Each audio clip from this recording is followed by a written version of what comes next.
नमस्कार कक्षा तृतीय के भैया बहन। आज की कक्षा में हम पाठ 6 शेर और सियार की कहानी को सुनेंगे और इस कहानी से हमें क्या शिक्षा लेनी चाहिए इसे भी जानेंगे। हजारीबाग के वन प्रांतर के एक भाग में सियार का एक जोड़ा रहता था।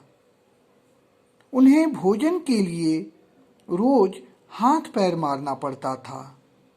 भोजन तो मिल जाता था जिससे वे काफी प्रसन्न रहते थे। कभी कभी ही उन्हें विशेष दौड़ धूप भोजन के लिए करनी पड़ती थी। एक बार वे भोजन की खोज में बहुत दूर निकल गए। भोजन तो मिल गया पर पानी नहीं मिला।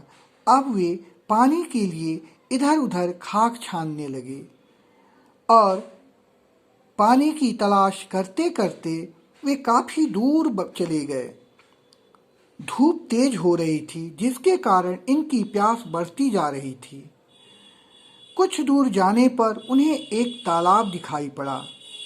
तालाब को देखकर सियार की बाछें खिल गई और अपनी आवाज में खुशी प्रकट करने लगा। फिर सियार और सियारनी तालाब के पास पहुंचे।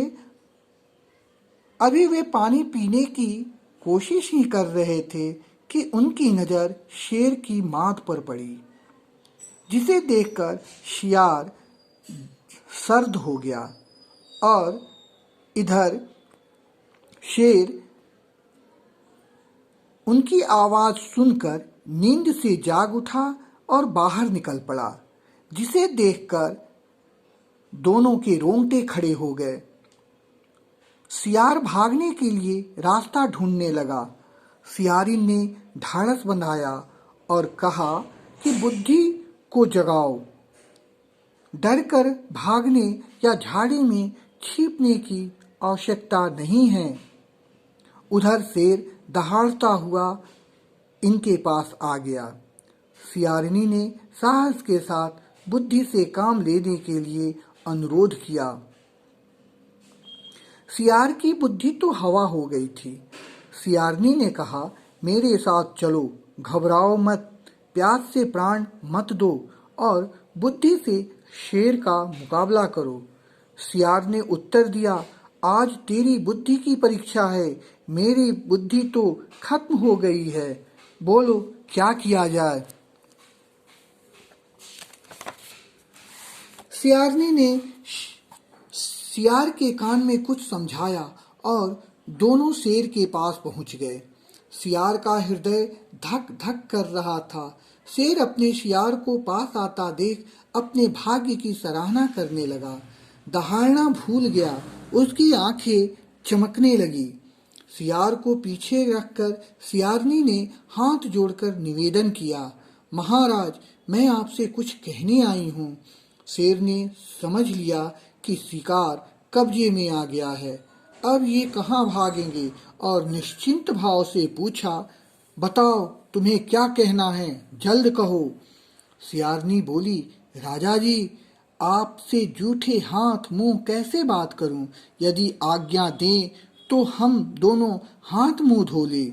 शेर ने खुशी में और राजा के रोब में अपनी प्रजा को जैसे आदेश देता है वैसे दे दिया। सियारनी सियार को संकेत कर तालाब के किनारे चली गई। दोनों ने खूब छक कर पानी पिया और पानी पीकर दोनों तृप्त हो गए। तृप्त सियार ने फिर धीरे से पूछा, अब क्या करना है। सियारनी ने संकेत करते हुए जोर से कहा, महाराज ही निर्णय करेंगे, इसलिए तो उनके पास आई हूँ। चलो उन्हीं के पास चलते हैं। शेर तो मस्ती में मक्खियां मार रहा था। दोनों पास आ गए तो वह बोल उठा, क्या समस्या है, शीघ्र बताओ, मैं निर्णय दूंगा। मेरे निर्णय को तुम दोनों को मानना ही होगा। सियारनी ने सर झुकाकर कहा, महाराज, मेरे 8 बच्चे हैं। मैंने पाल पोस कर बड़ा कर दिया है। अब यह मेरे हष्ट पुष्ट 5 बच्चों को लेकर मुझसे अलग रहना चाहता है। मुझे केवल कमजोर 3 बच्चे ही देना चाहता है। ये तो माँ के साथ अन्याय है। आपसे विनती है कि आप मेरे साथ अन्याय नहीं होने दें और मेरे घर चलकर मेरे बच्चों को देखकर हमें न्याय दें। शेर ने सोचा कि शिकार की मात्रा बढ़ती जा रही है, भाग्य जग गया है, अब क्या देर। वह उन दोनों के साथ उनके घर चल पड़ा। सियार की माद आ गई। सियार तुरंत अंदर घुस गया। सियारनी चीख उठी, महाराज, वह अंदर जाकर मेरे अच्छे बच्चों को छांट लेगा। मैं जाकर सबको आपके सामने लाऊं? शेर ने दहाड़ कर कहा, हाँ हाँ, सारे बच्चों को मेरे सामने लाओ, मुझे न्याय करना है। सियारनी माद के भीतर चली गई। धीरे से माद को पत्थर से बंद कर दिया। बेचारा शेर बाहर खड़ा रहा। देर होने पर दहाड़ कर कहा, सियारनी, बच्चों को लेकर जल्दी बाहर आओ, राजा के सामने तुम दोनों मत लड़ो। सियारनी ने अंदर से उत्तर दिया, महाराज, हमने आपस में समझौता कर लिया है कि अब हम साथ रहेंगे। आप जा सकते हैं, कष्ट के लिए क्षमा करें। शेर हाथ मलता रह गया।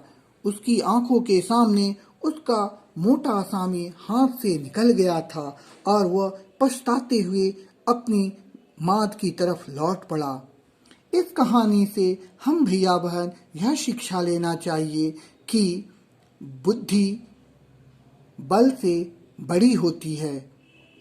किसी भी विकट परिस्थिति में अगर हम बुद्धि का सही सदुपयोग करें तो उस विकट परिस्थिति से आसानी से निकला जा सकता है।